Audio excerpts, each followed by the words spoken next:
Now 7 o'clock. Good evening and welcome to the Red Clay Consolidated School District Regular Board Meeting for May 8th, 2024. To ensure we have a quorum, Maria, could you please call attendance? Mr. Casper, Present. Ms. English Wynn, Present. Mr. Leonard, Present. Ms. Thompson, Here. Mr. Wilson is absent. Dr. Neesmith will be attending late. Mr. Matthews, Present. so you do have a quorum. Thank you, Mrs. Stevens. And just for the public, I did receive a phone call from Mr. Martin Wilson. He is excused, and we appreciate you guys for your understanding. So we now, please, if you could all please stand for the Pledge of Allegiance.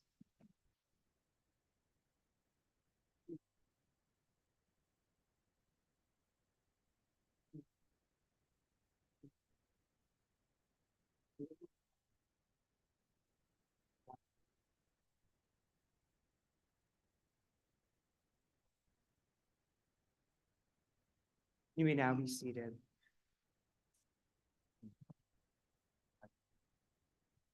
At this time, we will now have a moment of silence.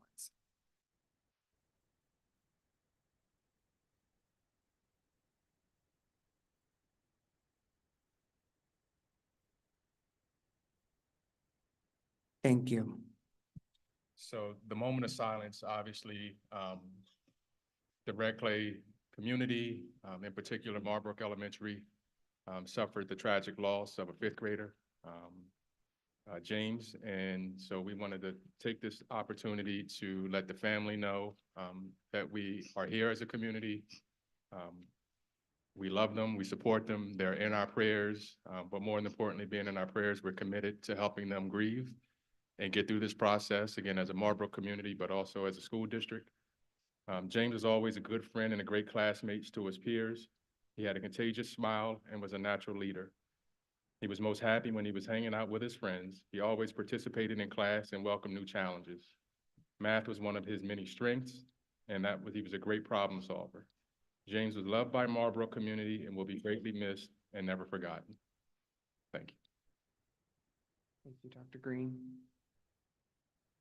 We now move on to the approval of the agenda. Is there a motion to approve tonight's board meeting agenda for May 8th, 2024 as submitted? Well, I wanted to pull the item submitted by the board. Absolutely. So amended, yes. Excellent. Do we have a second? Second. Thank you, Mr. Wilson. The motion has been properly moved and seconded. Is there any discussion to approve the agenda as submitted with the presented amendment? Hearing none, all in favor? Any opposed? Motion carries. We now move on to student, staff, and community recognitions. Welcome, Ms. Alvaretta Mobley. Good evening. Good evening, Red Clay family and friends. Superintendent Green and Mr. Matthews, please join me in presenting the award for this month's board recognition.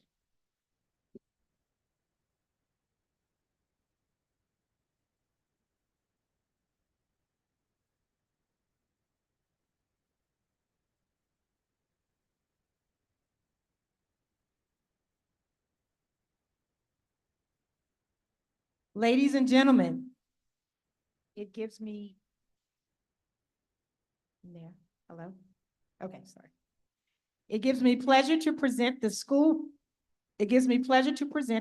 Board of Education Certificate of Recognition to the Skyline Middle School cheerleaders. These exceptional young athletes have earned first place at the Spirit Extreme National Cheer Competition, a testament to their hard work, dedication, and unyielding spirit. Their achievement not only brings pride to our school district, but also inspires all of us. Let's give a round of applause to celebrate the Skyline Middle School cheerleaders for their outstanding performance and national victory.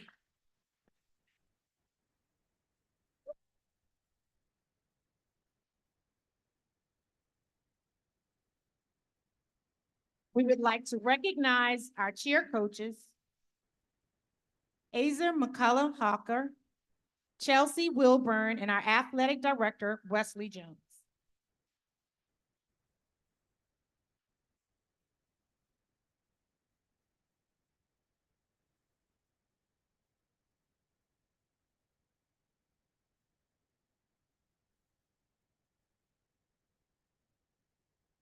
National title holders, please come forward as I call your name. Elijah Taylor.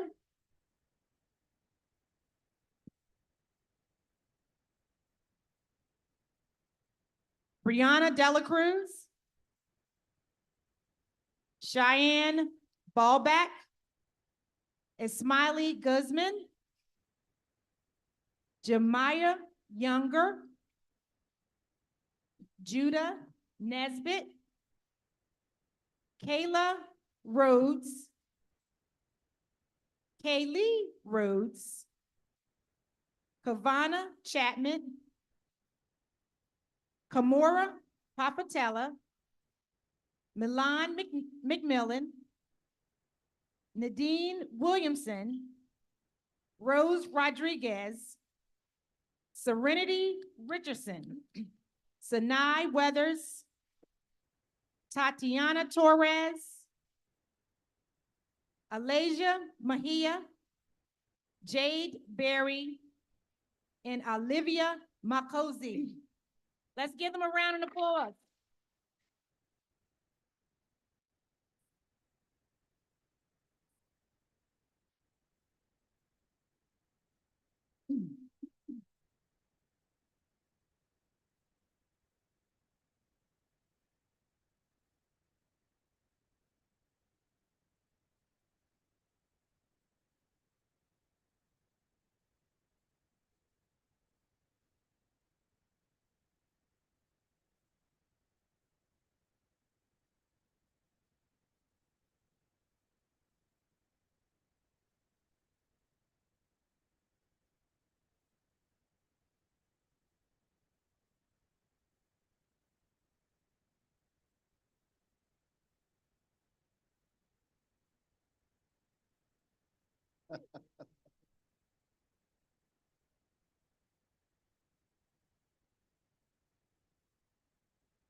And can we get one with your spirit fingers?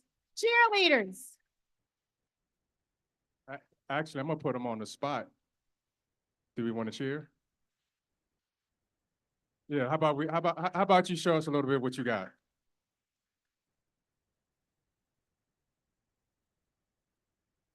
Okay, before you do your quick cheer, your parents want to get a shot of you guys right there. Any parents that want to get a photo, you can come down. It's a great time to celebrate national winners. We know it. Let's do it.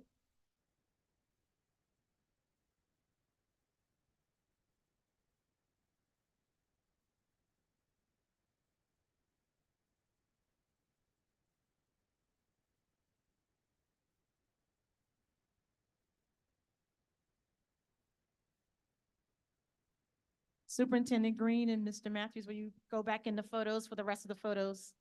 Thank you. Any more photos? Yep, go ahead. Yep, yep.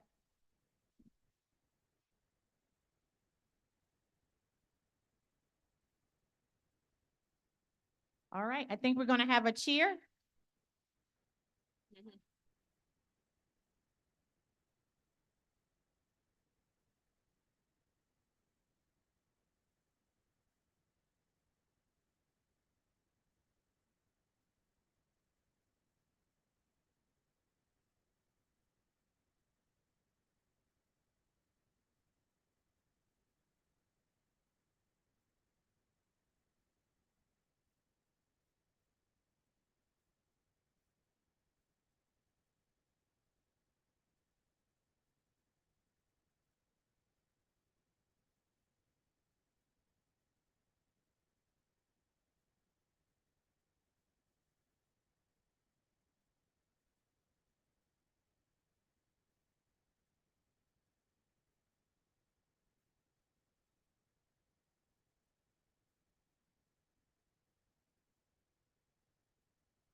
All right, thank you, thank you. Let's hear it again for our national champions.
All right. Thank you, ladies.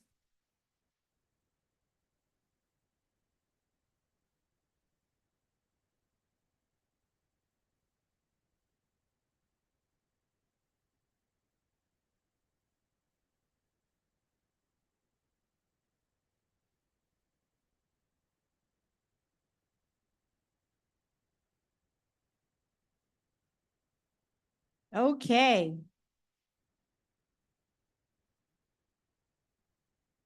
Next, let's celebrate a remarkable victory. Skyline Middle School has truly outdone themselves, taking home the gold in the Delaware Department of Transportation Annual Bridge Design Competition.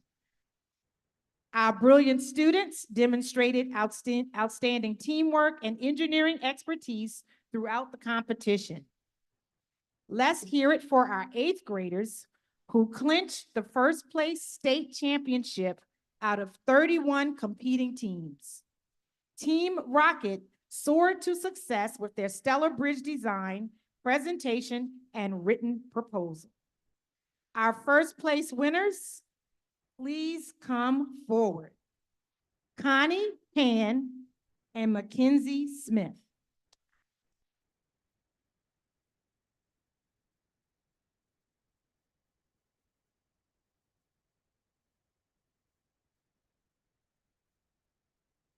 We are incredibly proud of every student who participated and extend our thanks to the coaches, Janine Castalda and Aaron Ahern, for their support and guidance. Please come forward.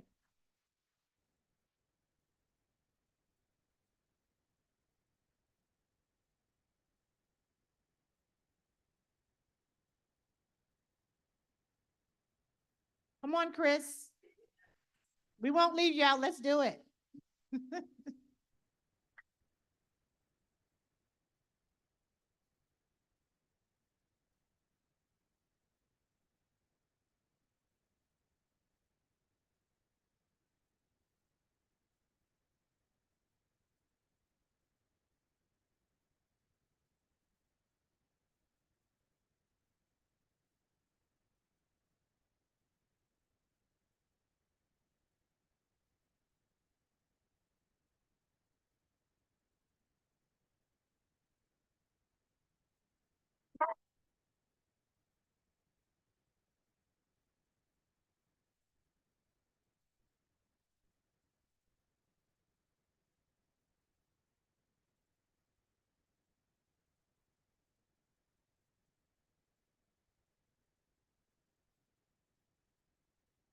Okay. And for our final presentation for tonight, we have the distinct pleasure of honoring a group of exceptional young scholars. Please join me in celebrating the remarkable achievements of 53 Red Clay High School students receiving the prestigious Delaware Certificate of Multiliteracy. This esteemed state award not only recognizes but also celebrates the significant accomplishments of mastering languages beyond English. Each recipient has demonstrated high proficiency in listening, speaking, reading and writing in one or more languages, an invaluable skill in our global 21st century. These students have not only embraced bilingualism and multilingualism, but have excelled in their linguistic skills, preparing them for diverse career and workplace environments.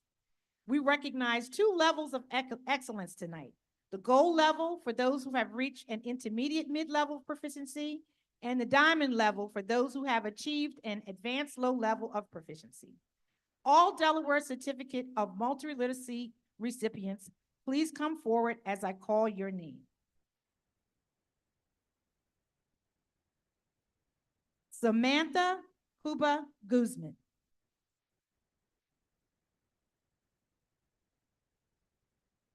Anahi Medina Cortez. Cynthia Mejia. Stella Corbin. Madison Casaboon. Janine Marie Hargrove. Greta Familia Torres Santiago. Zachary Walton. Samuel Weisler. Luca Batula.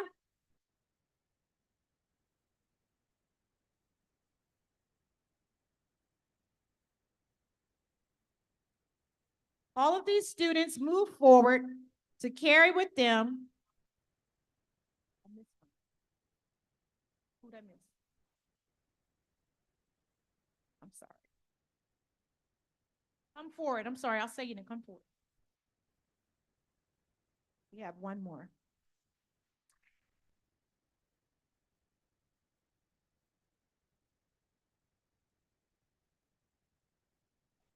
Austin Zaria. As these students move forward, they carry with them not just a certificate, but also a medallion they will proudly display at their graduation, symbolizing their hard work, dedication, and the bright futures ahead of them. We'd ask Ms. Anna to please join our recipients in the photo.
Yep.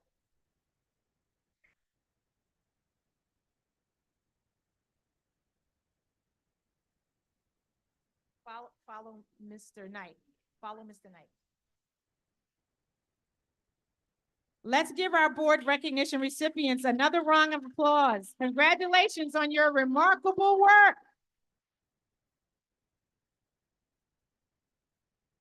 Thank you, Dr. Green and Mr. Matthews.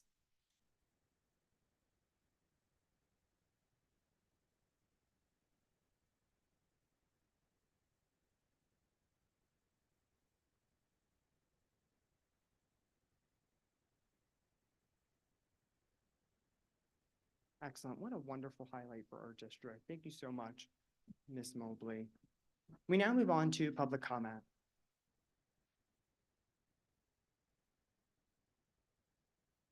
Just allow a moment for folks to exit.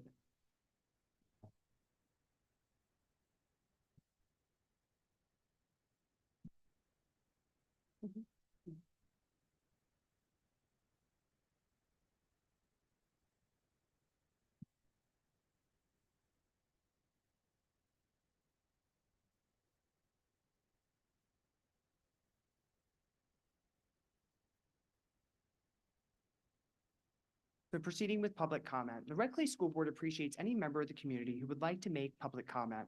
According to Board Policy 2006, the Red Clay School Board allocates 30 minutes of public commentary. Each person may have up to 3 minutes to address the board, and this time may not be transferred to or from another speaker. The board generally does not respond directly to a speaker. The board meeting is not an appropriate forum to raise complaints or concerns about individual employees. Upon request, the superintendent shall provide the speaker with the procedure for submitting such complaints or concerns. The order of the speakers is listed on the screen. As you see your name, please make your way to a seat near the podium, or if you are virtual, unmute when you are called on to respect the time of anyone present tonight. When you speak, please state your name and the organization if you are speaking on its behalf, and the topic of your comment. There's a timer on the screen that will turn on when you have 1 minute left. It will turn yellow with 30 seconds left and flash in red when your 3 minutes are over. I will thank you for your comments and call on the next speaker. We will first begin with Ms. Celia McDevitt. Welcome, Ms. McDevitt. Good evening, welcome.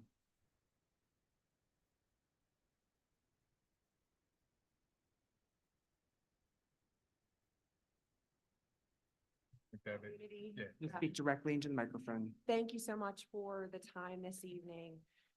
I am my name is Sheila McDevitt. I am here as a mother. My son attends 8th grade at Conrad School of Science, and he's very excited to go to there for high school. He wants to pursue nursing or veterinary, so he's so grateful that there's a life science program at Conrad. I am here my comment is a concern, but it's a general. It's not against any one class or even school within the district, but I know that our middle schoolers and our high schoolers don't get a lot of time to move their bodies. And it concerns me that they're sitting so much during the day. I know they have gym for half the year, and I do understand that there is a rigorous curriculum which doesn't allow there to be gym year-round. But I think that there may be a solution that doesn't even require a budget, because moving our bodies, getting up and making snow angels or standing on one leg or doing jumping jacks is completely free. And maybe if the parents could volunteer and support the teachers, that there could be movement and play incorporated even at middle school and high school levels throughout the day, so that children can play and move more. And I think that learning is state dependent. And I think that children who are even middle school and high school are able to move will learn better. And I think we'll see an improvement in test scores and their ability to focus. And I just would like to help. And so I wanted to address the board and parents in hope of getting some support. So, thank you. Excellent. Thank you so much, Ms. McDevitt. Greatly appreciated. We now welcome Ms. Susan Sander. Good evening, Ms. Sander. Good evening. Yes, my name is Susan Sander, and first Ms. and Sander. above all, I would like Ms. to Sander. offer my deepest sympathies to the Marbrook families and to the Red Clay community affected by the terrible tragedy. In terms of agenda items, I am concerned by the attempts to restrict public comments that the board was scheduled to hear at a first reading tonight.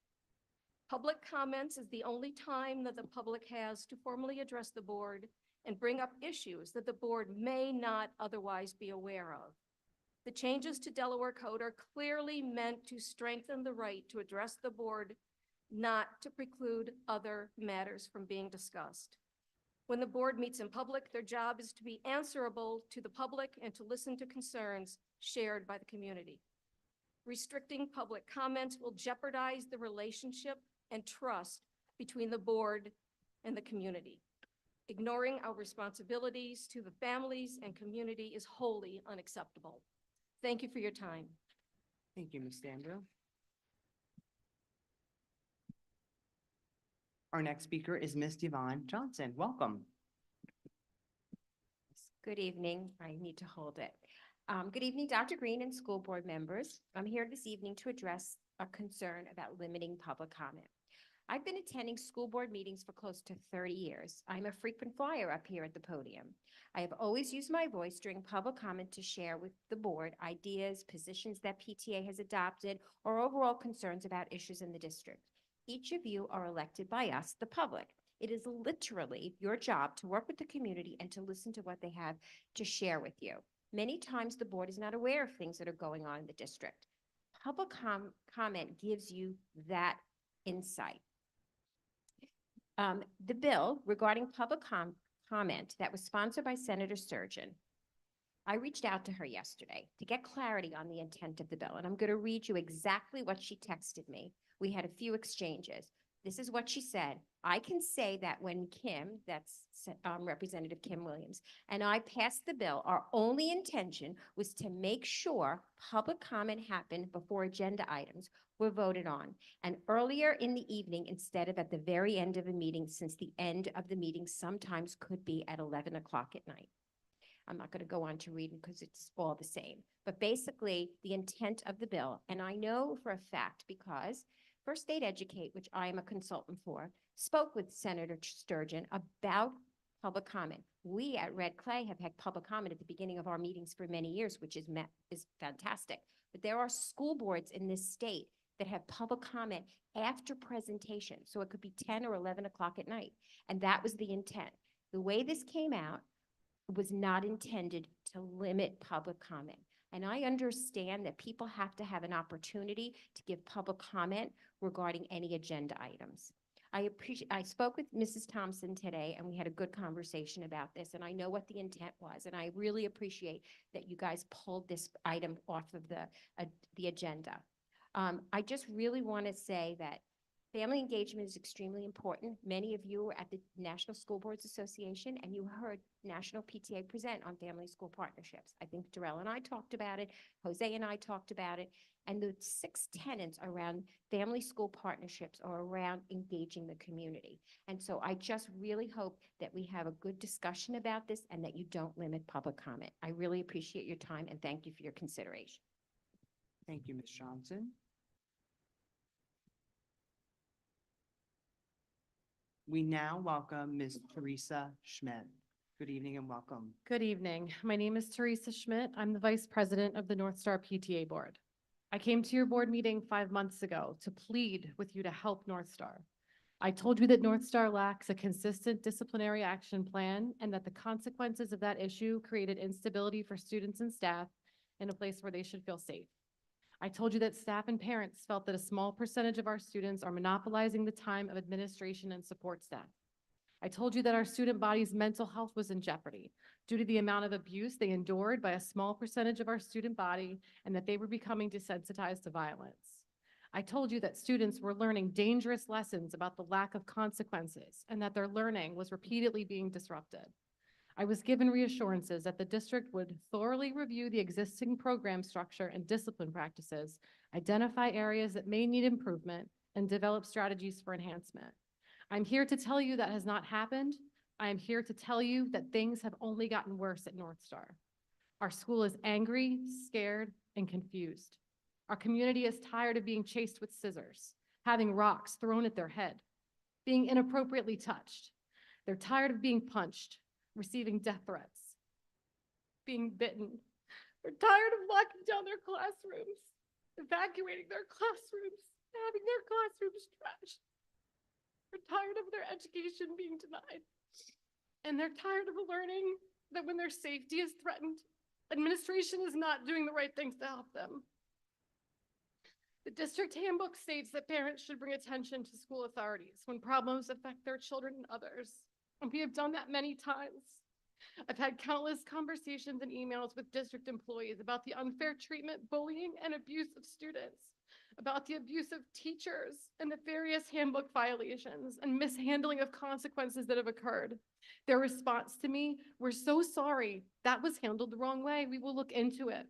We can't tell you what we're going to do, but be patient." What has our patience got us? Serious injuries, verbal abuse, mental distress. Our patience has turned an amazing school into a dangerous one. I want to be clear that I am not speaking about one student or one incident. I'm speaking about a systematic problem in our school, which has caused it to become a dangerous environment. Students are violating our handbook's code of conduct on a daily basis, harming each other mentally and physically, and our school and our district administration are seeing it with their own eyes and are not responding in a way that is achieving results. Our school and district administration is constantly bending rules, hiding truths, and breaking our code of conduct. Our children have a right to a safe and positive school environment, free from distractions, disturbances, drugs, weapons, and harassment, and we demand that they have that. We demand that you give that to them. We demand action. Thank you.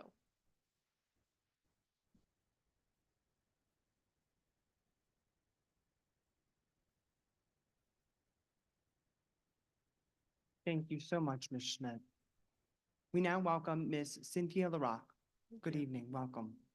My name is Cynthia LaRock, and I am Teresa Schmidt's mother. I am also a Red Clay grandmom. Public Law 94-142 of 1975 ensures that children with special needs receive a free and appropriate public education. It mandates the delivery of resources and services that are needed for a child with a disability to find success. These resources, accommodations, and modifications apply not only to the regular education classroom, but to all classrooms, the cafeteria, the other schools, sponsored extracurricular activities that they participate in, as well as peer interaction and involvement. In 1990, 94-142 became IDEA, the Individuals with Disabilities Education Act. It continues the FAPE mandate and ensures special education and related services to these children. In 2022, the Office of Special Education and Rehabilitative Services blog highlighted the questions regarding the promise of 94-142 and IDEA. They reported that merely opening the door of a school to children with disabilities is not enough. As a retired special education certified teacher who also taught master's level courses at the university level to regular education teachers so that they understood the ways to make success with special needs children, I can tell you that these things are not happening in our schools right now. A child who runs down a hall in school with scissors is not receiving the services they deserve. A child who regularly hits, acts out, threatens, makes harassing statements, throws things, is not receiving the resources they deserve. A federally mandated program that is not in compliance with staffing requirements is not providing appropriate services. I am hearing of these occurrences at the schools my grandchildren attend. It is way past time for this to be addressed. Simple compliance with federal laws would be a start. No child deserves to have their needs unmet. No child wants to be the kid nobody wants to sit with or be friends with. And very few kids want to be friends with a child prone to verbal and physical outbursts. Red Clay, you are letting all of our children down. No one wants to see a child ostracized or isolated from their peers. They want to see these children helped. Stop making excuses and return to helping children. Thank you, Ms. LaRock. We now welcome Ms. Ann Budashak. Welcome, Ms. Budashak. Thank you. Mr. Green and board members, thank you for the opportunity to speak tonight during public comment. My name is Ann Budashak. While I am a teacher in the district, I come to you tonight as a district resident and a parent of 2 children in our district. As an educator, I am well-versed in the damage that can occur when a child in need of serious behavior and emotional support does not have their needs met. In my 16 years in education, I have witnessed those children suffer in their distress while their classmates and teachers lose valuable learning time and their sense of safety and peace. I have never been shy to speak up on behalf of all of my students and my colleagues. I've also always said that if it were one of my children trying to learn and grow in such a chaotic environment, I would make sure my voice was heard. I would hold people accountable for change. Unfortunately, the time has come for me to do just that. North Star Elementary School has experienced an alarming uptick in severe behavioral incidents this school year. A handful of students are hurting their classmates and their teachers. Countless resources have been poured into ineffective attempts to support those children and their emotional needs. These behaviors have been such that for the first time in 5 years, I cannot say that my children are safe when they are in school. I recognize the privilege in that statement, that North Star's behavioral data pales in comparison to that of some other schools in our district. Behavior data doesn't, however, get graded on a bell curve. Every student in our district deserves a safe and peaceful learning environment. Every student in our district deserves access to mental health, behavioral, and educational services that meet their needs. Red clay in its current state is broken. It is not meeting our children's needs. My phone has been digging for the last few days with the same question. Why aren't they doing anything? The anything I'm sure many of these parents are looking for is expulsion or alternative placement. What the non-educators don't know is that we're living in a world where those are now dirty words. I've never been accused of shying away from colorful language, but I'll avoid that terminology going forward. Push in and pull out services in the general education setting are not enough for some students. Wraparound services are sometimes necessary. D settings are sometimes necessary. With the absence of an intensive learning support program within our district, everyone loses. This issue requires systemic change at the district level. When Red Clay closed the Central School and Richardson Park's ILC, it did so with the promise that full inclusion would receive Red Clay's full support. Red Clay Consolidated School District, you've fallen too far short of your promise. How are you going to fix this? How are you going to keep all of our children entrusted in your care safe? Thank you. Thank you, Ms. Budashak. We now welcome Mr. Chris Vanderslice. Welcome, Mr. Vanderslice.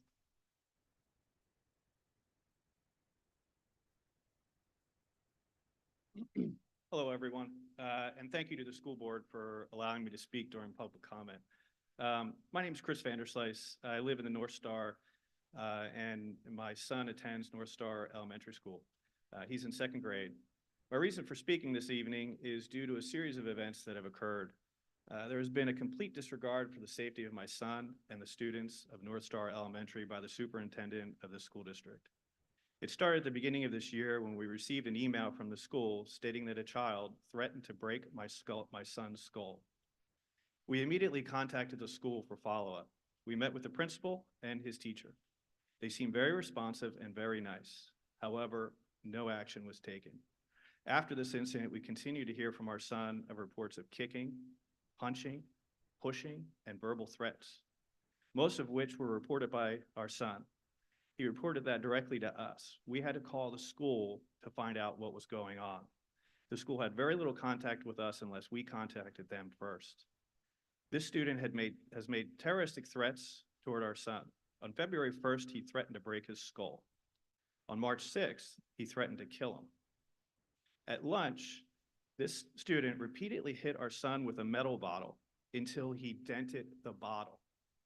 Not once did we hear from the school, not once.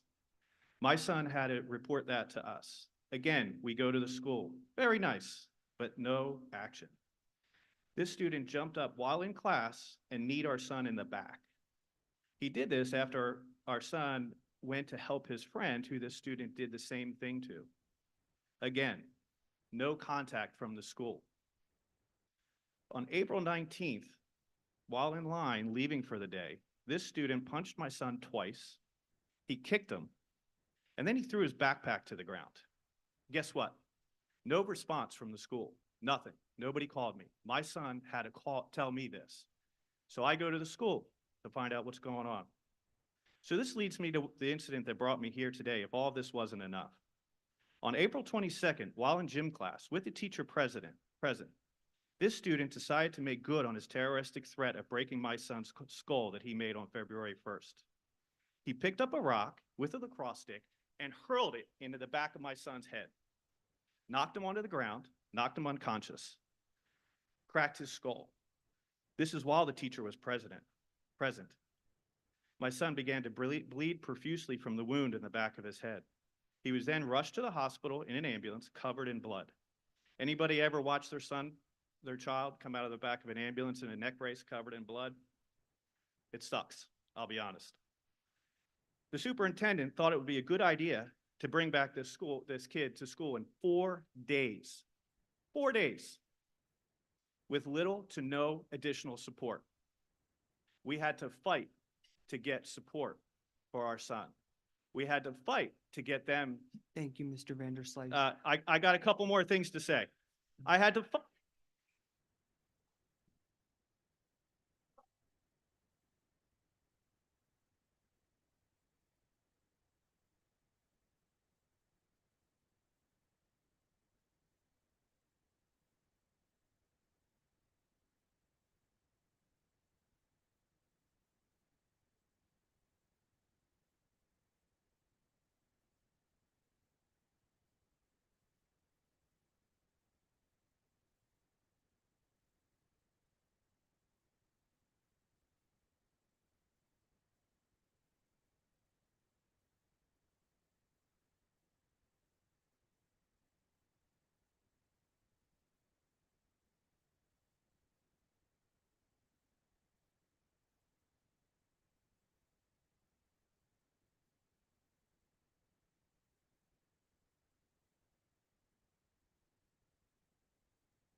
Thank you.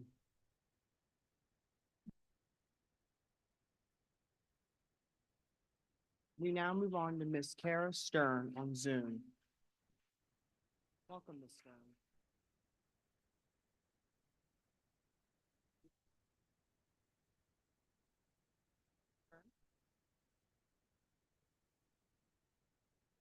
Good Ms. evening. Stern, could you please unmute?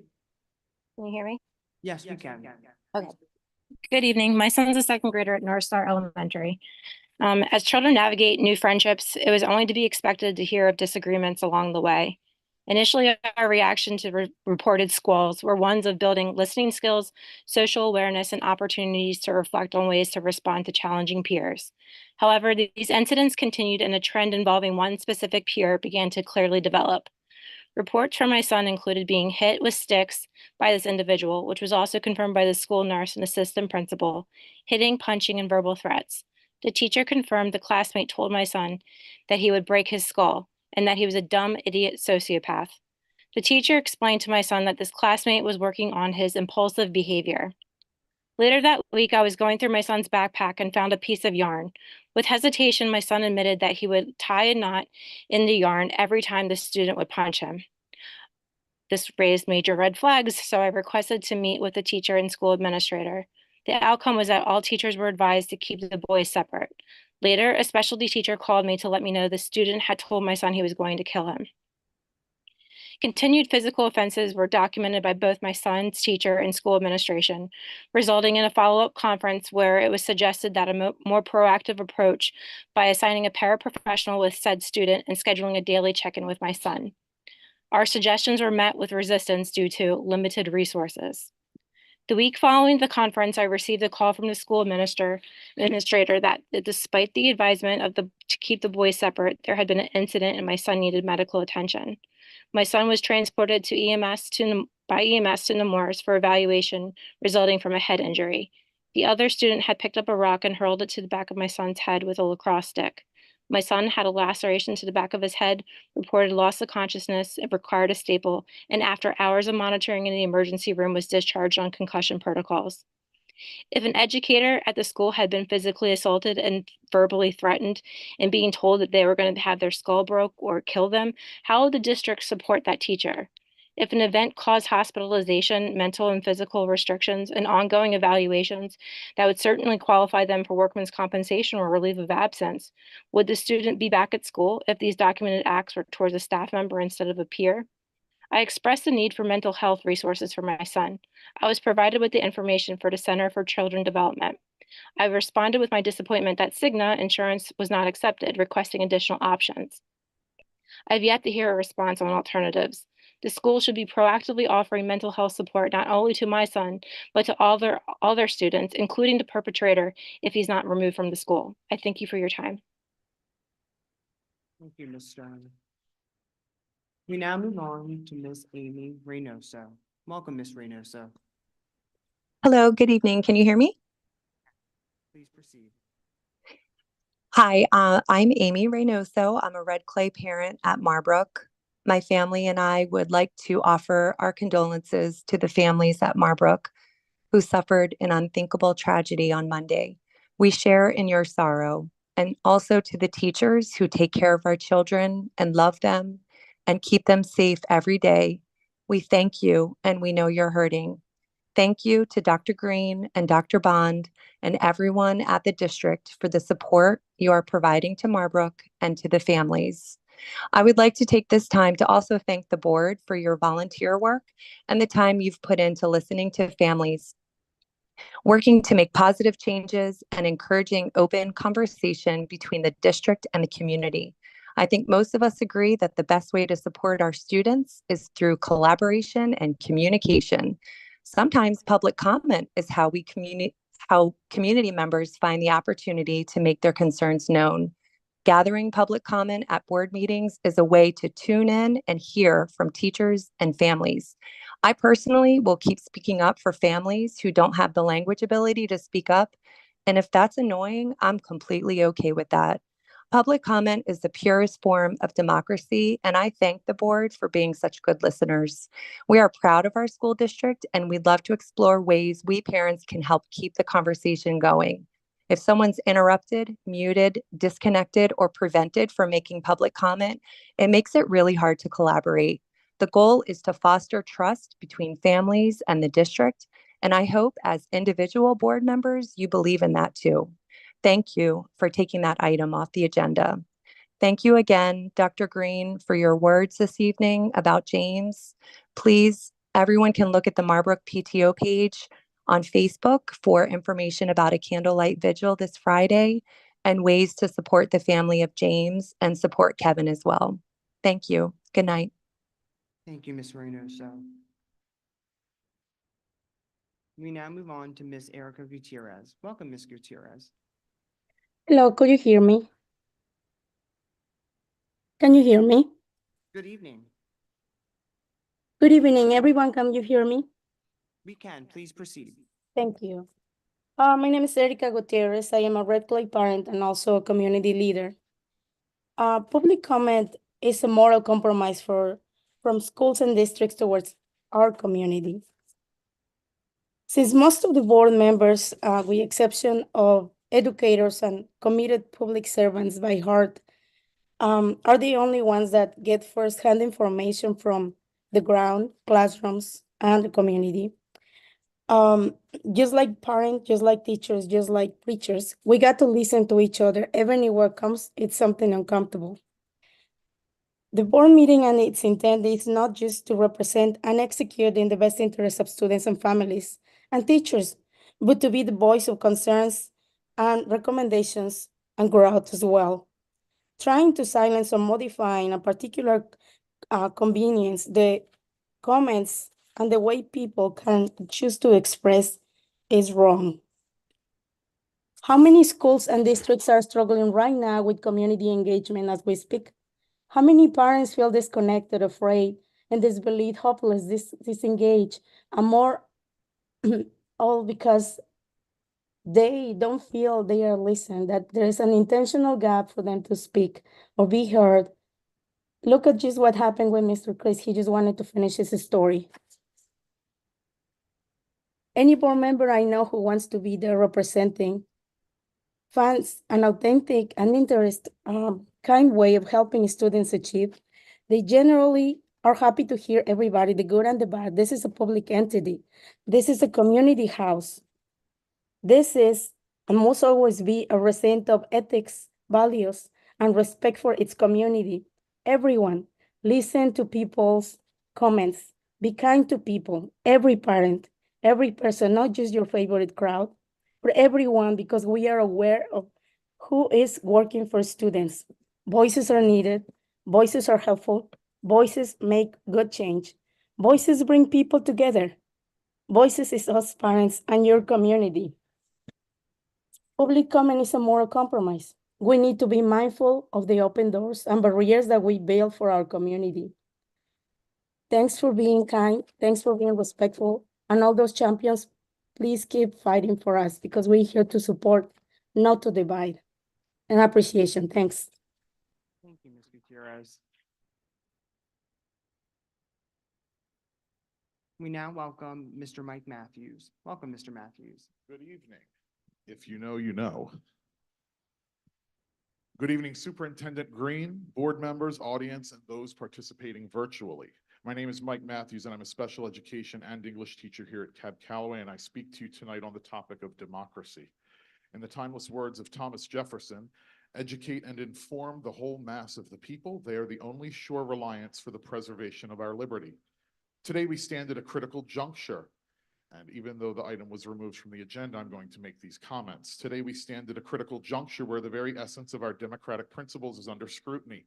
The discussion tonight that could have led to a proposal to eliminate the general public comment section of our school board meetings strikes at the heart of our fundamental rights and responsibilities as citizens. The general public comment section isn't just a mere formality. It's a vital conduit through which the voices of our community find resonance within these halls of education. It is the essence of participatory democracy, a platform where parents, educators, and concerned citizens can engage directly with their elected representatives to voice their concerns, share their insights, and advocate for the betterment of our schools. To silence this forum is to silence the very lifeblood of democracy itself. It's to erect barriers where bridges should stand, to stifle dialogue where it should flourish, and to diminish the vibrant tapestry of perspectives that enriches our educational discourse.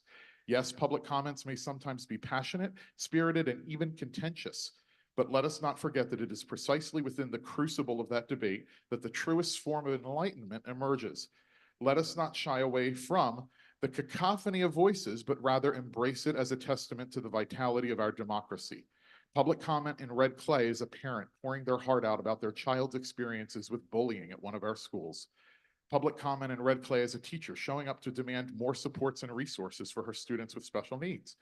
Public comment in red clay is a secretary and local union president imploring the board to help improve salaries for her members. Public comment in red clay is a legislator, parent, and teacher tag teaming on a comment to demand that inclusion be implemented with fidelity in our schools. Public comment in red clay is a trans student showing up to speak in support of a policy that will allow them to be their authentic self at school, even with dozens of people hurling epithets behind them, denouncing their humanity and existence. General public comment is valuable to many in our community. I implore this board to have a conversation, yes, but in that conversation, you should only reaffirm your commitment to fostering an environment where every voice is heard, every concern is addressed, and every citizen is valued. Let us rise to the challenge and stand resolute in defense of our democratic principles. Thank you. Thank you, Mr. Matthews. We now welcome Ms. Joanne Hartline. Welcome, Ms. Hartline. She's not online. She's not online. Absolutely do. Thank you. Thank you. Do I have a second? Second. Thank you, Mr. Casper. All in favor? Aye. Any opposed? Motion carries. We now move on to Mr. Steve Fackenball. Welcome, Mr. Fackenball. I guess I'll do everyone else. Good evening, Board. My name is Stephen Fackenthal, music teacher at Ritchie Elementary and president of the Red Clay Education Association.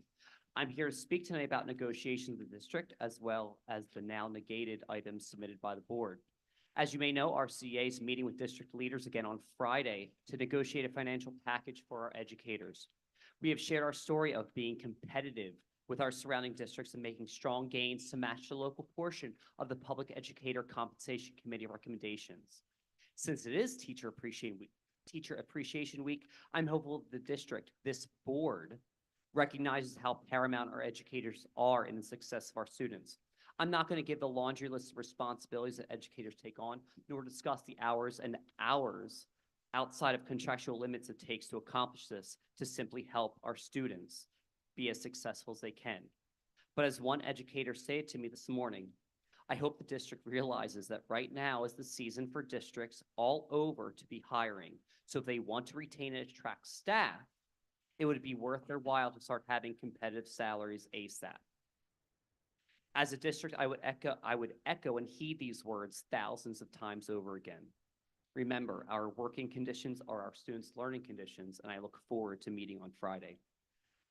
I also wanted to speak about the now negated item submitted regarding public comment and complying with the law. I didn't want to assume anything here and would have listened intently to the discussion. Although any discussion about limiting public comment to red clay to only those specific action items and/or votes would be a slap in the face to all who use this town square opportunity to share the good, the bad, the ugly about our district. Public comment is an opportunity to bring issues forward publicly that cannot go ignored by an email. Public comment is an opportunity for dialogue among this board to make our district better. We should want this. We should encourage this. Eliminating general public comment does not send a message of transparency or collaboration with the community. I appreciate your time. Thank you, Mr. Fackenthal. We now move on to Ms. Adrian Sissel.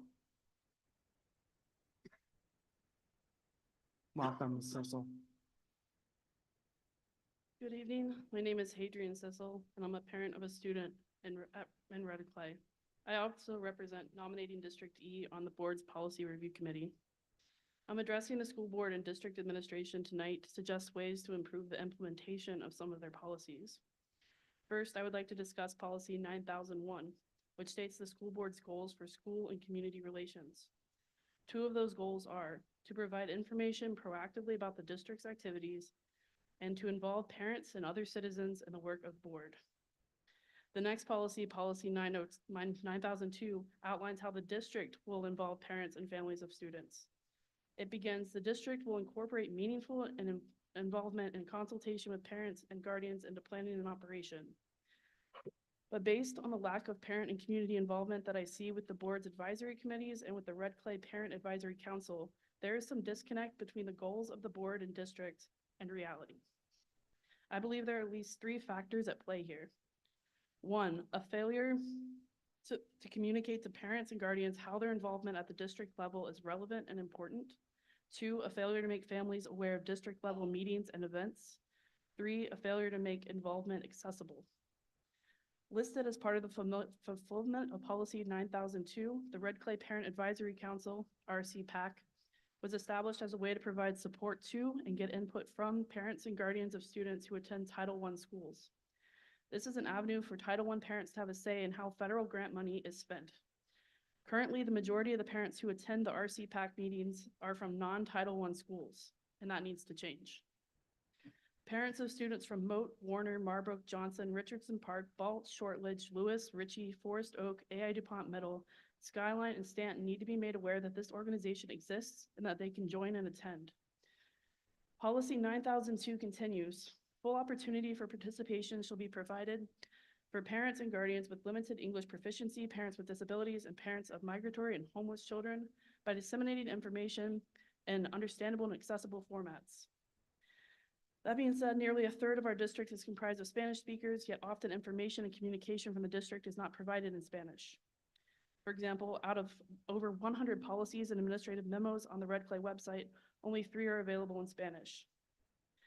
Another example, parents and guardians with disabilities may not be able to be physically present at meetings, so community meetings and board workshops should be streamed on Zoom, recorded, and the recordings made available on Red Clay's website. And there are simple ways to prevent disruptions to Zoom meetings.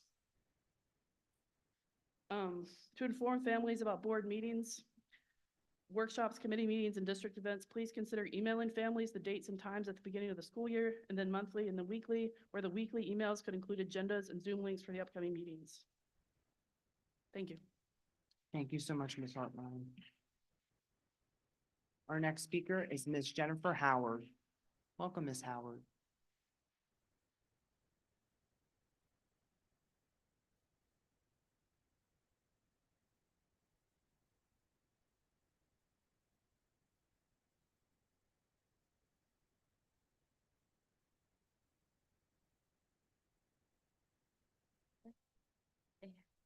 Good evening.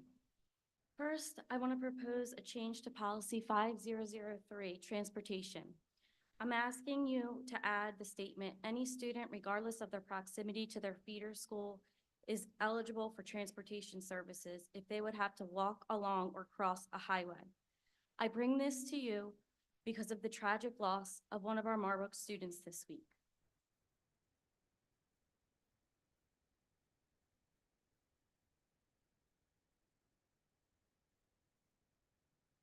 Child we lost was waiting on the sidewalk at a dangerous intersection. No child should ever have to walk along or cross a highway to get to school. This child's neighborhood backs up to mine, but my neighborhood has a bus. So I asked around, why did we get a bus and they didn't? And the reason I found out is because a parent requested that bus for our neighborhood. I had no idea that that's why my neighborhood, which is in a mile of the school, has a bus and this kid's didn't. So I just want to say that if the item that was on the agenda tonight about public comment went forward, I wouldn't be able to bring this to you tonight, okay?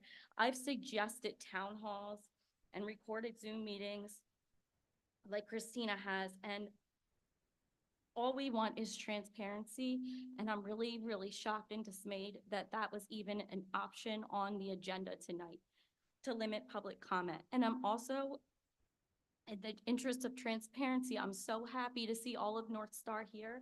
I'm glad you guys are all here. I really am bringing up your concerns to this board because that is your right. And I want to make sure that the community knows the board members that you vote for, these same board members are the ones that choose to put those items on the agenda. So please keep that in mind when you vote. And speaking of voting, school board meeting or school board elections are next week, Tuesday, May 14th, from 7 to 8 p.m. You can vote at the POW, AI High, Vaults, Cab, Dickinson, Forest Oak, Johnson, Marbrook, McCain, North Star, and Warner. And I appreciate you listening to my public comment tonight. I'm sorry, I'm not usually an emotional person, but this student is in my daughter's grade. So thank you. Thank you, Ms. Howard.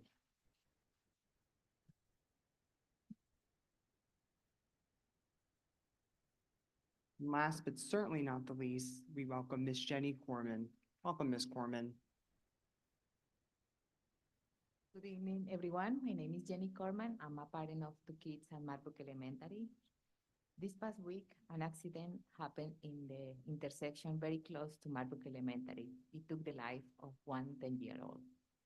I had the misfortune to drive by maybe a minute within when the accident happened. And it was really hard to process that. Our kids are safe in school. We love Marbrook, and I feel very happy with the education that my kids are having, but I would like them to also be safe getting home. So I second what Ms. Howard said, to please add a bus stop for kids who have to cross busy intersections such as that one. I also congratulate the students who today got a certificate for bilingual, by literacy. having a second language is a life skill that it cannot be replaced. It opens doors, and I speak for myself, who I learned a second language when I came to this country when I was 28 years old. And what an advantage to have that when children are young. I would like my kids and all kids in elementary schools. There are 2 elementary schools right now with bilingual programs in Red Clay, Louis Elementary and Marbrook, and I would like all kids to have the opportunity to continue their education, their bilingual education in middle and high school. So I ask to please keep the conversation going about adding programs, also adding programs in secondary schools, middle and high schools. All kids, it's impossible that all kids who graduate from elementary can go to the most desirable schools. There should be good programs in every single middle school and high school to attract kids and so parents don't feel disappointed or feel that they have to put their kids in private schools.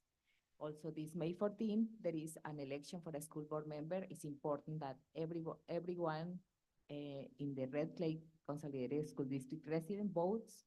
Please go and vote. It's important. You guys made the decisions that affect our students, our children, and the community. I thank you all for your volunteer work and for listening to us. Thank you. Thank you, Ms. Corman.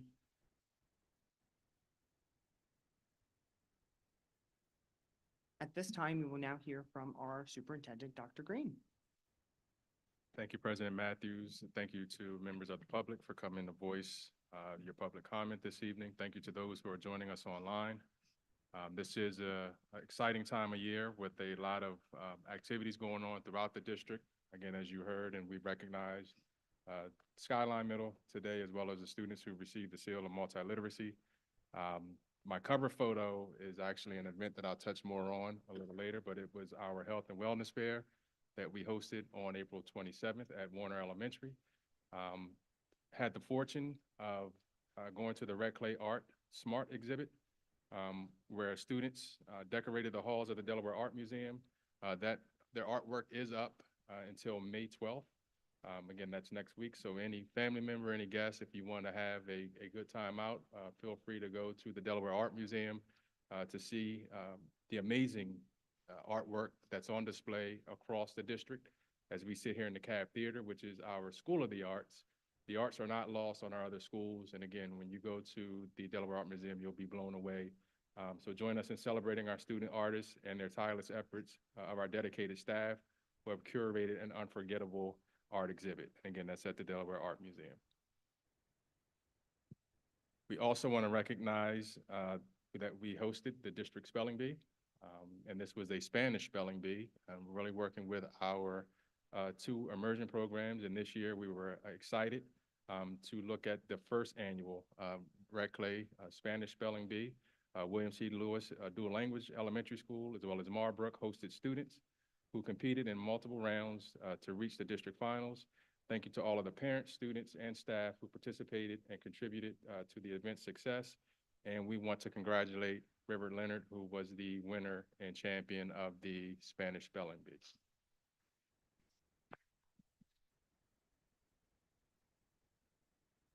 As my cover photo indicated, last fall, during the football season, working with Lieutenant Governor Bethany Hall Long around a program to really address the opioid epidemic.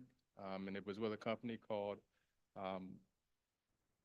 that provides packets to dispose of prescription drug medicine. And a lot of it was called Friday Night Lights. And the angle of this program was to really look at coaches primarily who work with student athletes who get injured. And a lot of times their first exposure to pain medication is through sports and injuries and visitations to the emergency room. And something as simple as a car accident, something as simple as, again, an emergency room visit and prescribed drugs can lead to the unfortunate epidemic that's impacting our community.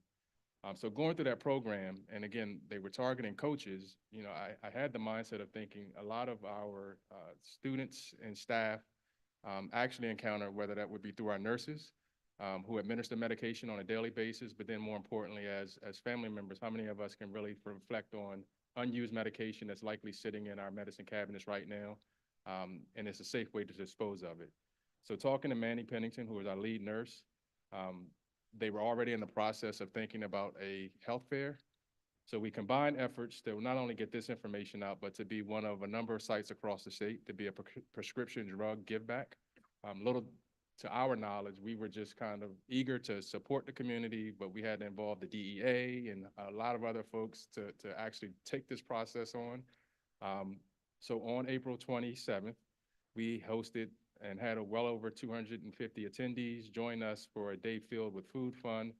We had health screenings, eye screenings, hearing screenings. Families were able, or the community were able to bring back any kind of unused prescription drugs. But it was a special day. Again, community partners were there to offer access, because we often hear that families don't know what's available in the community.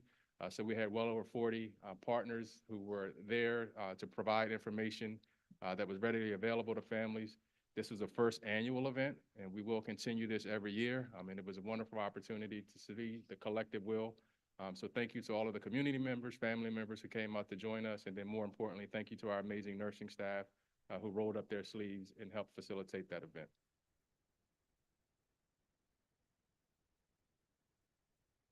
Bear with me because my computer is a little slow. Next on the screen is the Red Clay Spring Concert Series.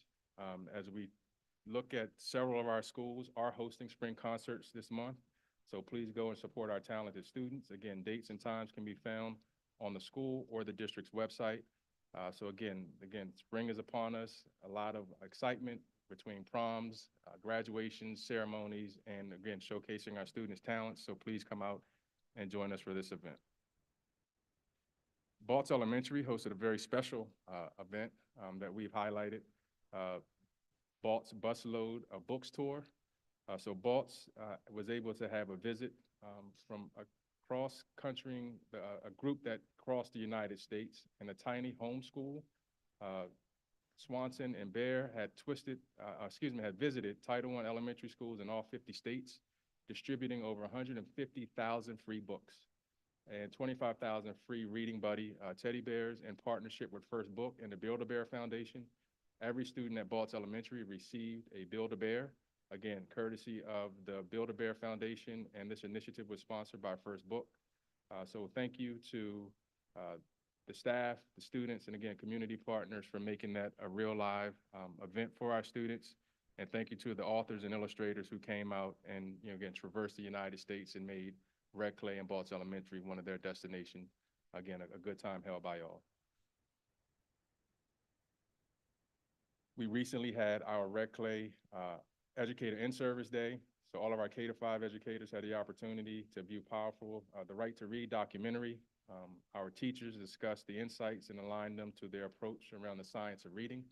Again, secondary educators had the opportunity to engage in opportunities as well. But again, thank you to our teaching and learning department led by Dr. Tawanda Bond, all of our supervisors and specialists for rolling up their sleeves to provide supports to our educators, and thank you to our educators for engaging in meaningful professional learning a week or so ago. We highlighted the Skyline cheerleaders.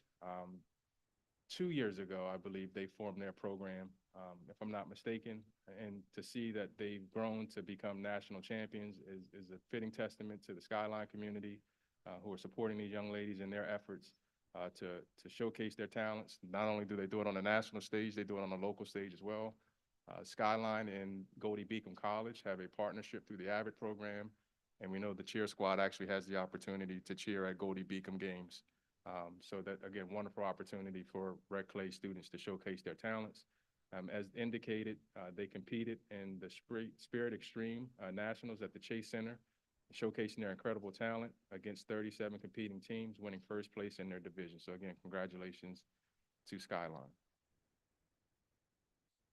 As we wind down the school year, and it's crazy to think that it's May 8th,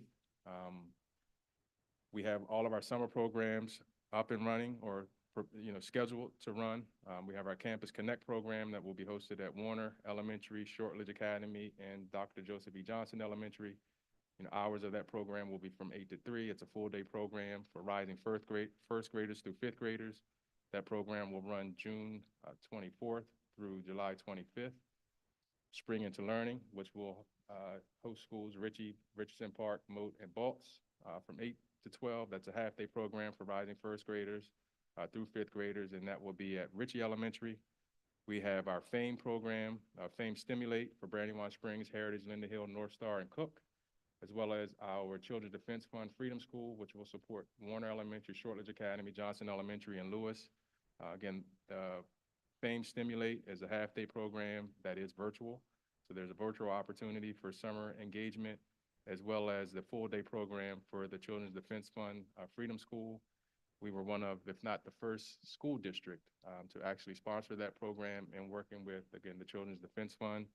So we're excited about those summer opportunities. Also be on the lookout for summer meal programs where families and community partners or community members will have access to summer meals, both breakfast and lunch meals. So our child nutrition department under Jessica Farron will be pushing out that information. And again, it doesn't mean regardless of school, please be on the lookout for those sites. As we know, the summer months can be daunting months. Being a father of 3, they truly do eat us out of house and a home. So we are encouraging our community members to please take advantage of those summer feeding sites. We just want to give a shout out to, again, our summer community program partners, Rodney Street Tennis, which their tagline is Building Lives Through Tennis and Education. It's a wonderful program, especially exposing students to non-traditional sports, but they also do STEM education as well as other enrichment programming opportunities. Our ongoing partnership with FAME Incorporated, as I mentioned, the Stimulate Change program. We do have Reading Assist as a summer partner for students who need high-dose tutoring. So students will continue to receive high-dose tutoring. Children and Families First, which is a community partner, and again, our Freedom School under the Children's Defense Fund.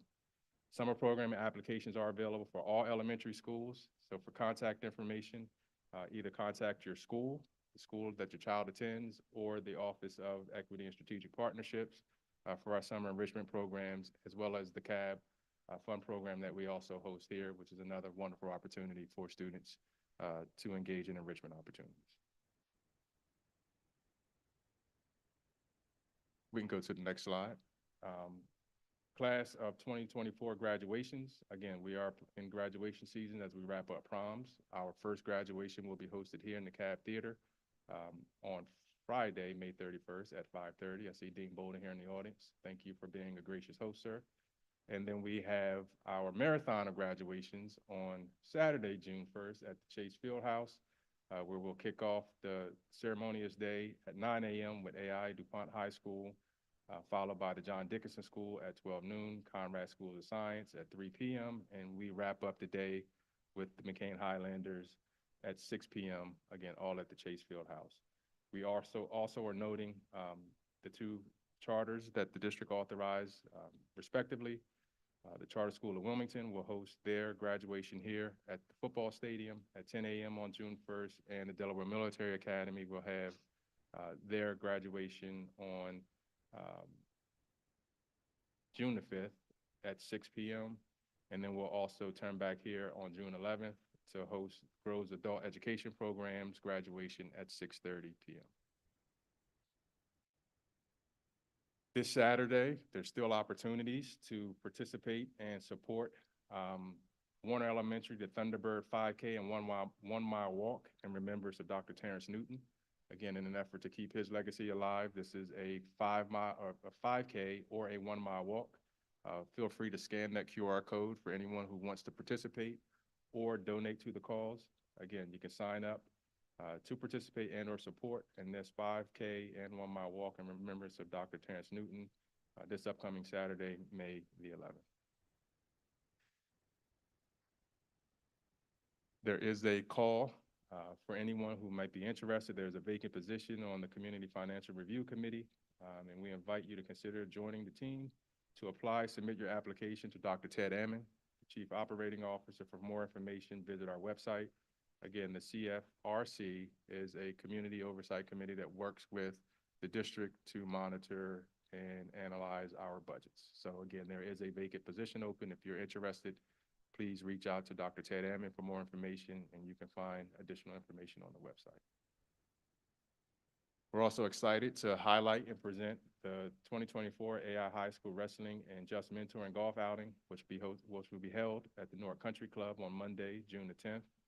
The AI High School Wrestling, which they're Flight B champs this past year. So again, congratulations, and Just Mentoring Golf Outing will be held, and this is an opportunity again to support mentoring program, but also the wrestling program. And Mr. Leonard, this has been how many years now?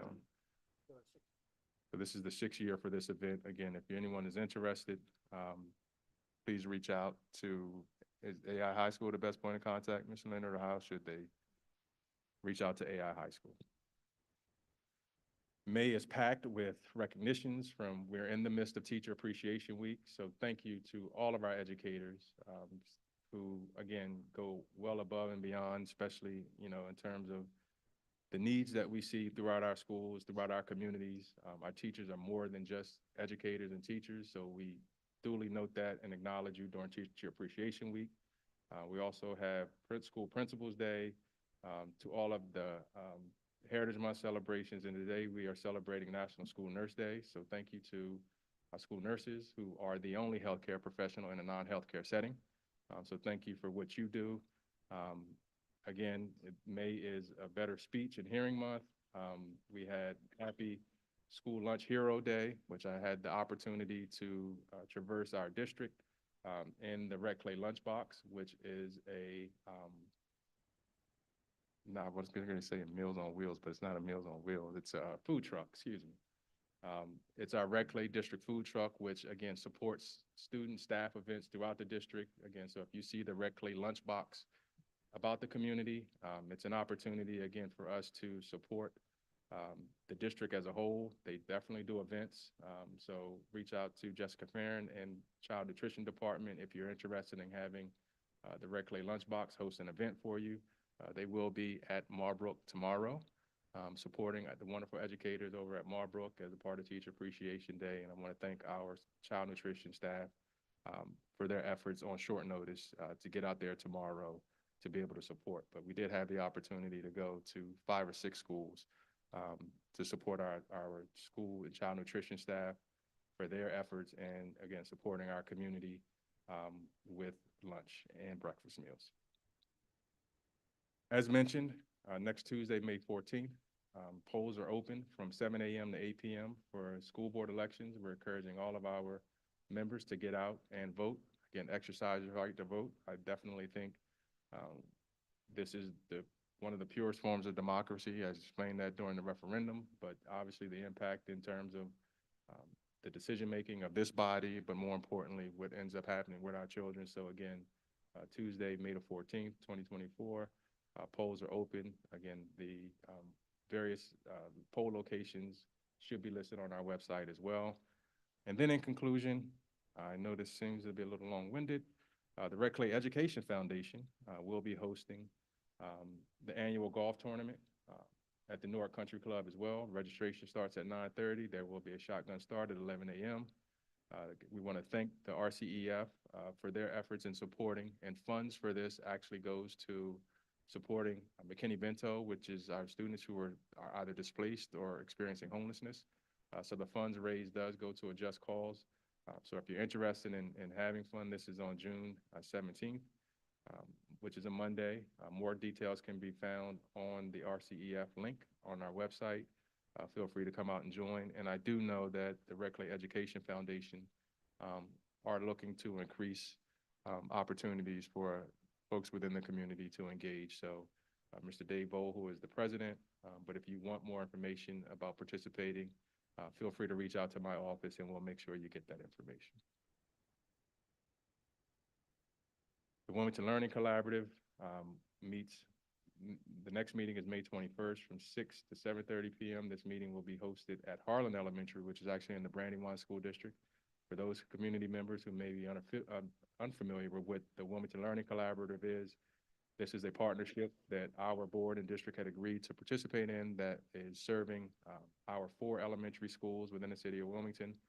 William C. Lewis Dual Language Immersion Program, Warner Elementary, Shortridge Academy, and Dr. Joseph E. Johnson Elementary, in addition to the schools within the Christina School District and Brandywine that serve the city of Wilmington. This is a collaborative effort to support each other.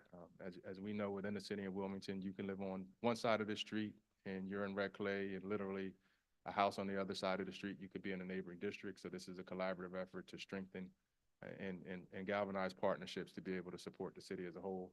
Again, that next community meeting or council meeting is May 21st. Again, hosted at Harlan, and there's also a virtual option, and that link is also in the presentation, and you can find it online. This concludes my presentation. Thank you, Dr. Green. Are there any questions? Items for discussion? Hearing none, we now welcome Mr. Hugh Brumall, Dr. Hugh Brumall, to discuss board policies under review. Good evening. Good evening. We are not bringing forward any new policies this month for a first reading, but we did want to give an update of our meeting on May 1st. We had agended 1002 diversity and equity and 8002 equal educational opportunities. However, we tabled that as we continue our work with the Office of Civil Rights. 9001 school community relations and goals. We did have discussion about the board hosting community forums, but we were not bringing forward a recommendation at this time. 9002 is parental involvement. We're going to continue with revisions and discussion by the committee. 9003, gifts and donations from the public. To this sentence, collecting money for group gifts is discouraged except in cases of bereavement, serious illness, and retirement. We added the etc. 9004, advisory committees to the board. We discussed changing the title to committees of the board and add board member participation. For 9011, civility, we want to clarify the language on employee documentation. And 8013, we did not even get to discuss. We will discuss that. We're going to schedule a future meeting at a time to be determined and bring those revisions to the board after that. Excellent. And Dr. Brumall, I just had one quick question. So for the comment period, I know that we're going to be voting on policy 8027, which is the suicide awareness policy. Did we receive any other additional feedback from the community? Just yours asked me to add that phone number. Excellent. Any other questions? Items for discussion? Thank you, Dr. Brumall. We now welcome Dr. Mark Pruitt for the student and family handbook updates. Welcome, Dr. Pruitt. Mr. Stayed at a Holiday Inn last night. What's that? And then go ahead, it's a joke. Good evening, President Matthews, board members. Thanks for having me this evening. I am bringing forward a reading for the student and family handbook updates that the committee's made this year. One moment. Audio, if we can, we're getting feedback down here. Thank you. Go ahead, sir.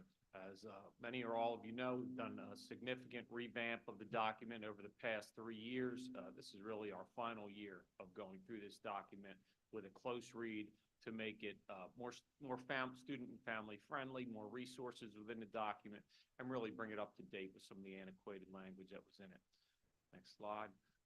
That is the All-Star Committee that I get to work with there, the 4 dates that we met. We also, did some work between meetings, some research between meetings and those types of things.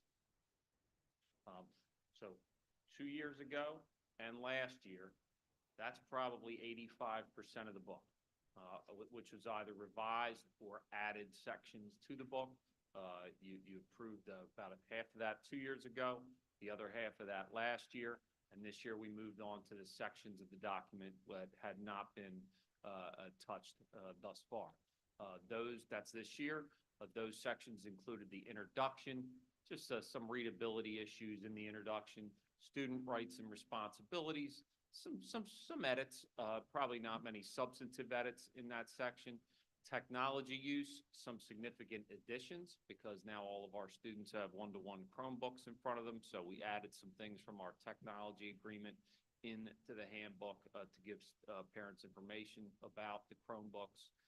We added an anti-harassment statement to the book for next year. We added a health services section. We have a district operations chapter with our different departments, and we added a health services section. And also, while we had student-centered policies in our appendix, in addition to that, the committee thought it was good to add a link to all of our board policies at the beginning of the appendix. We also collect feedback from community, but also through our schools. Our school feedback, we took action on the following. We recommend adding a restorative meeting to the consequence section of the Code of Conduct chapter. Also, we recommend, we realized that it was hard to really use data when so much of our data, the term inappropriate behavior was too broad. So we adopted the Department of Education's, that they actually break that into 6 parts. So now we're asking administrators and school disciplinarians to use inappropriate behavior, but either disrespect towards a staff member, disrespect towards a student member, plan to violate the Code of Conduct, or careless and reckless behavior. Those are all listed on the menu, and we ask for those changes for this year. Finally, a question was brought up by a committee member about academic dishonesty, getting no credit as we move to a 5-point rubric standard-based grading system. Do we use a 0? Do we use a 25? Do we use a 50% for that? So this committee sent that question to the grading work group, and the grading work group voted 8-1 to keep it at what we consider work not submitted, 25%. We will make some totally non-substantive changes this summer once we know who's in the cabinet, who's on the board, changes names of ombudsman at the Department of Education, those types of things. So we will make those changes without board approval. Our next steps, we hope that you would take action and support with a vote to make these changes. Then we move towards Spanish translation of the document, go to print and deliver to schools, train staff in August on the changes. After board approval, if we get these sections approved, the entire document will have been refreshed since August of 2022, and the committee recommends sunsetting ourselves, the committee, and meeting ad hoc if necessary. Questions? No question? Discussion? Excellent. Thank you so much. We appreciate your work on this. Alrighty, so now we move on to the approval of the minutes. Is there a motion to approve the minutes from the executive session held on April 17, 2024? So moved, Kathy Thompson. Thank you, Ms. Thompson. Is there a second? Second. Thank you, Ms. English. It has been properly moved and seconded to approve the minutes from the executive session held on April 17, 2024. Any discussion? All in favor? Aye. Any opposed? The minutes are approved. Is there a motion to approve the minutes in the regular session held on April 17, 2024? So moved, Kathy Thompson. Thank you, Ms. Thompson. Second, English. Thank you, Ms. English. It has been properly moved and seconded to approve the minutes from the regular session held on April 17, 2024. Any discussion? All in favor? Aye. Any opposed? The minutes are approved. We now move on to action items. Action item A, board policies under review. It is a recommendation that the Red Clay Board of Education approve the following revised policies as submitted. Policy 8018, student information, and policy 8027, suicide awareness and prevention. And just a worthy note, these were additions that were raised by Mr. President Matthews last month. Those additions have been put into the policy. Thank you. So moved, Kathy Thompson. Thank you, Ms. Thompson. Is there a second? Second, English. Thank you, Ms. English. It's been properly moved and seconded to approve the recommendation. Is there any discussion? Hearing none, Ms. Stevens, please call the vote.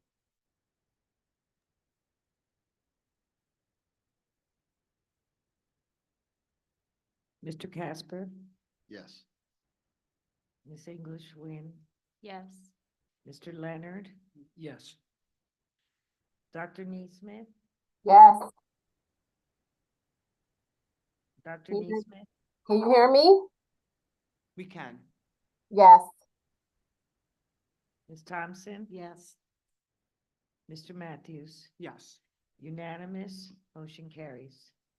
Action item B, it is a recommendation that the Red Clay Board of Education approve the confidential staffing report as discussed in exec session. So moved, Kathy Thompson. Thank you, Ms. Thompson. Is there a second? Second, English. Thank you, Ms. English. It's been properly moved and seconded to approve the recommendation. Is there any discussion? No? Hearing none. Ms. Stevens, please call the vote.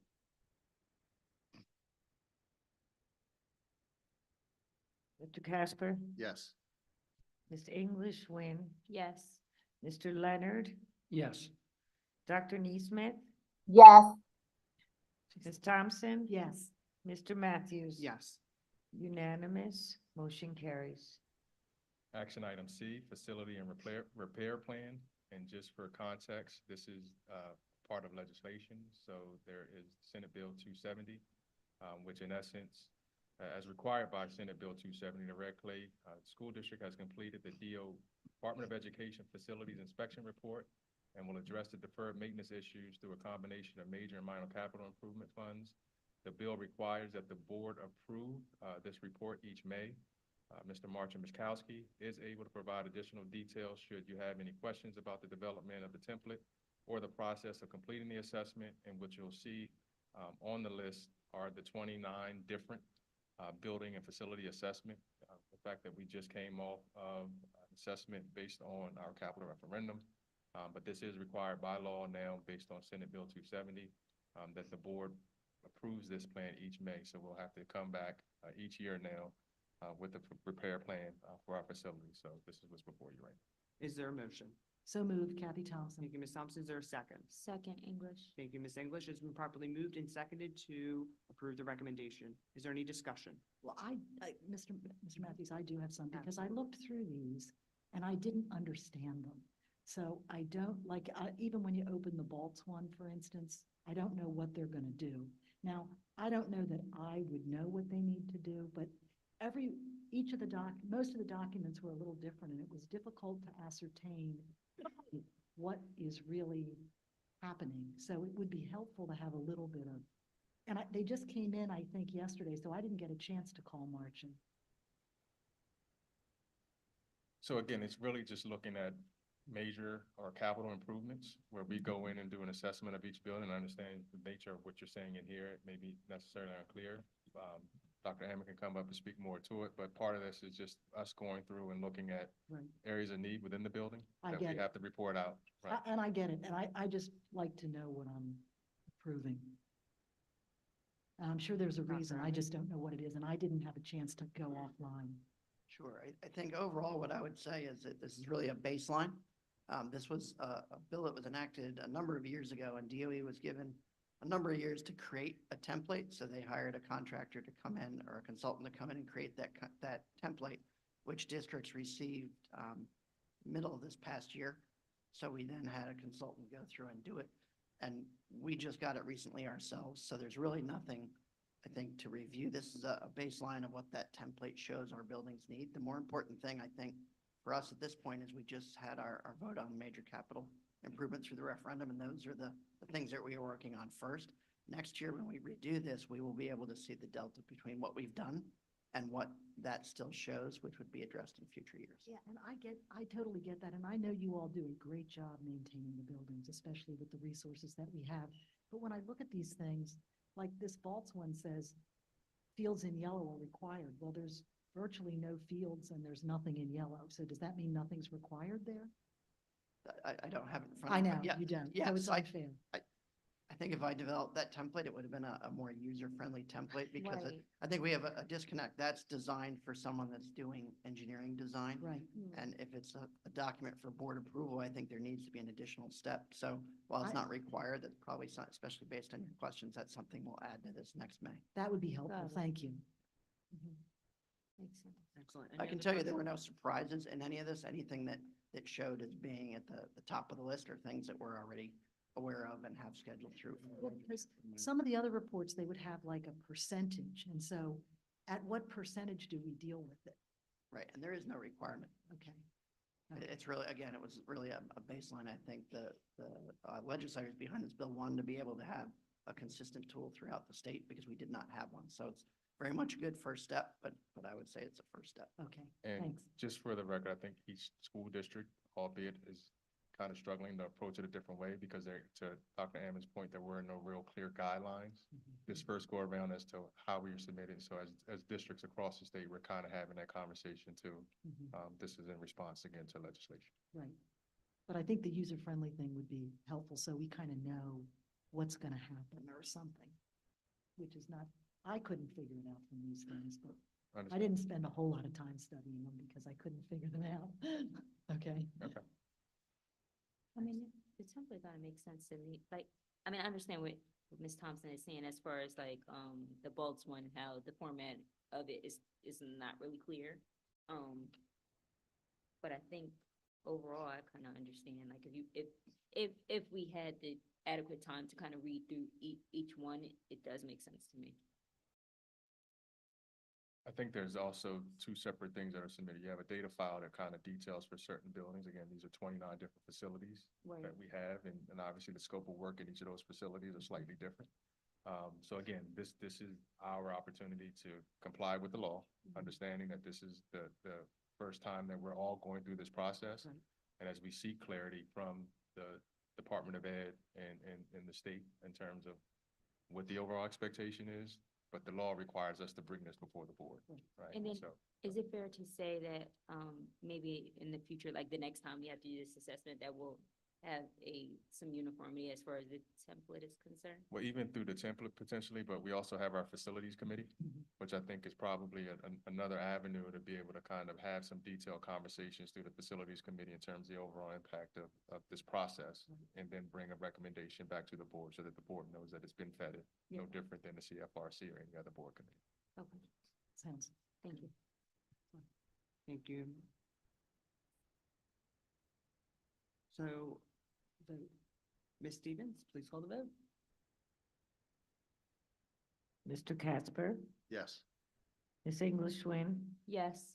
Mr. Leonard, Yes. Dr. Neesmith, Yes.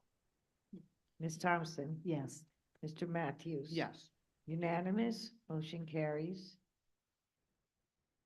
Action item D, it is the recommendation that the Red Clay Board of Education approve the donation in the amount of $2,800 to HB DuPont Middle School from Jamie Chapman to help fund purchase of a baseball fence. Excellent. Do I have a motion?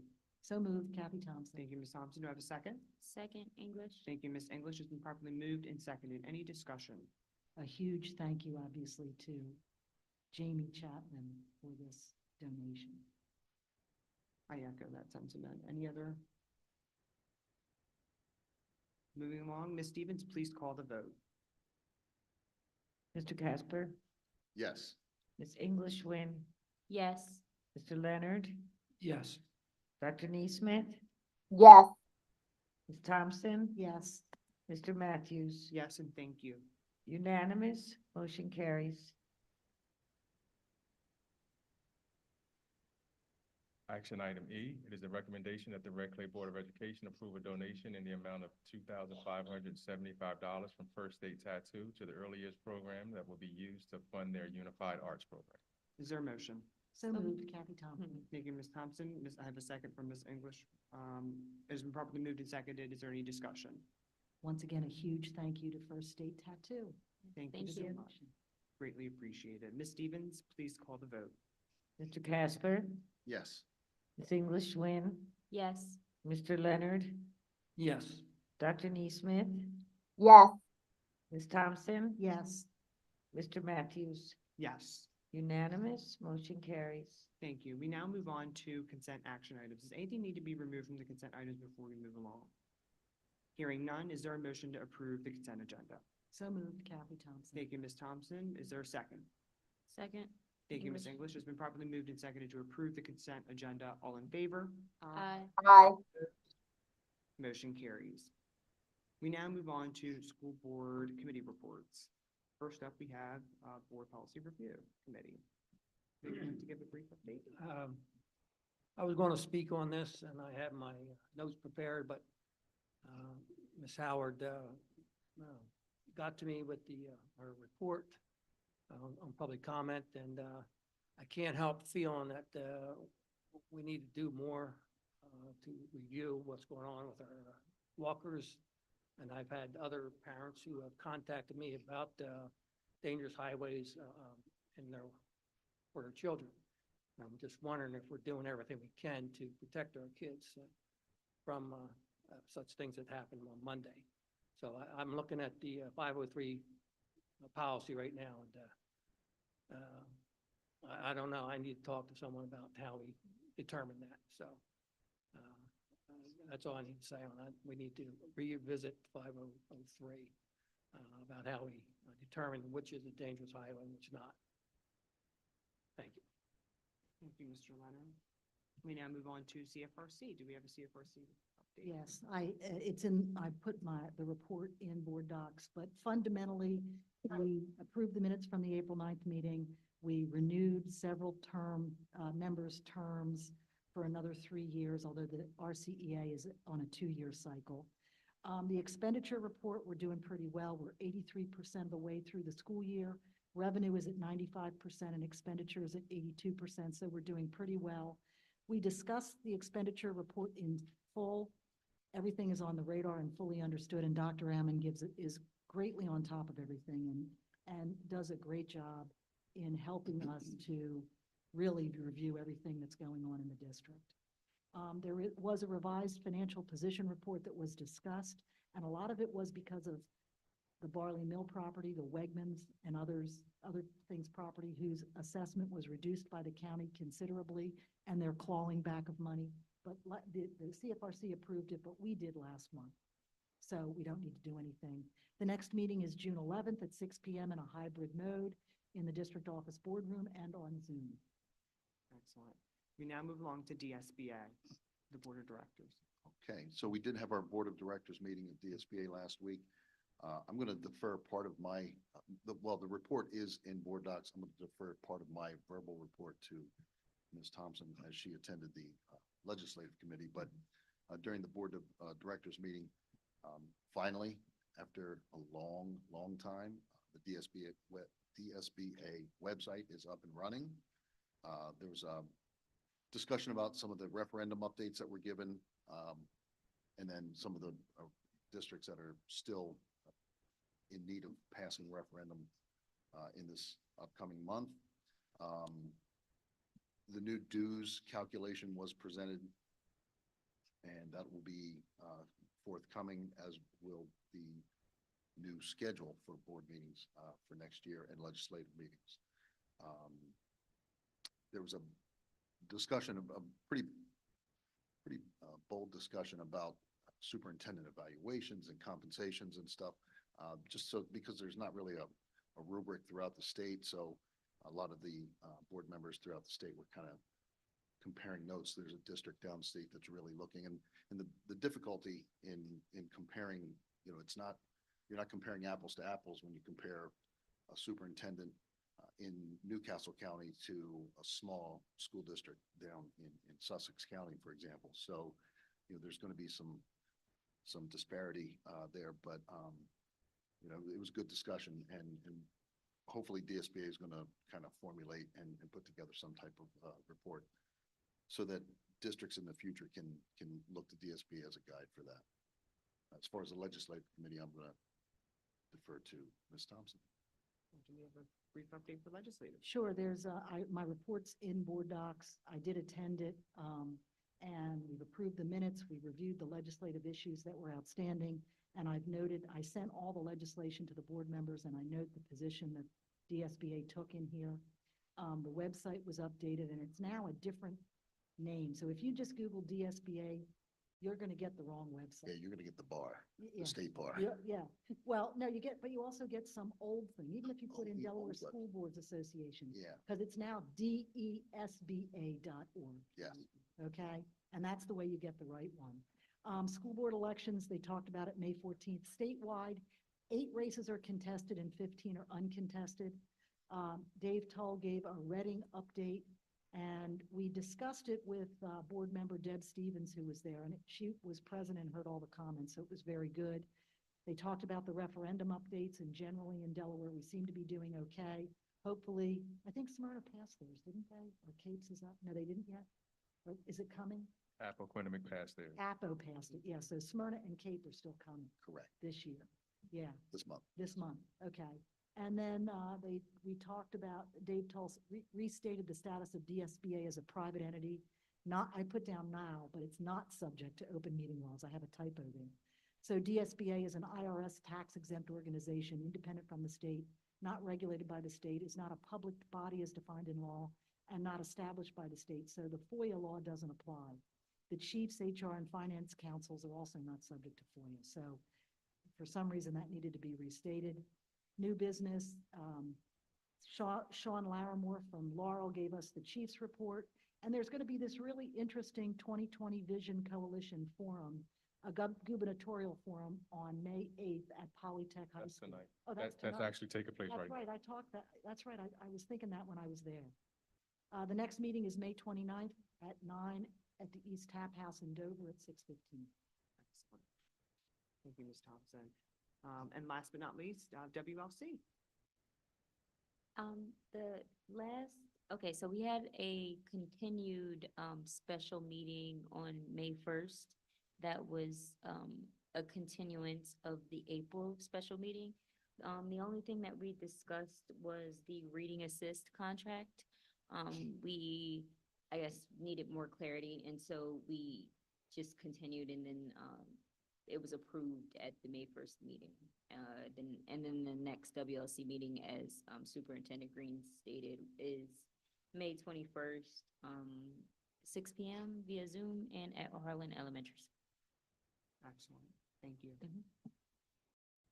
So I just want to make an announcement that there are some information items and attachments in board docs, which everyone will be able to see, including the school board calendar for next year. So we're already planning for next year. So just get those dates on your calendars if you'd like to tune in and listen in and attend and engage. And now we move on to adjournment. May I have a motion to adjourn the meeting? So moved, Kathy Thompson. Thank you, Ms. Thompson. Do I have a second? Second. All in favor? Aye. Hearing none, meeting adjourned. Have a wonderful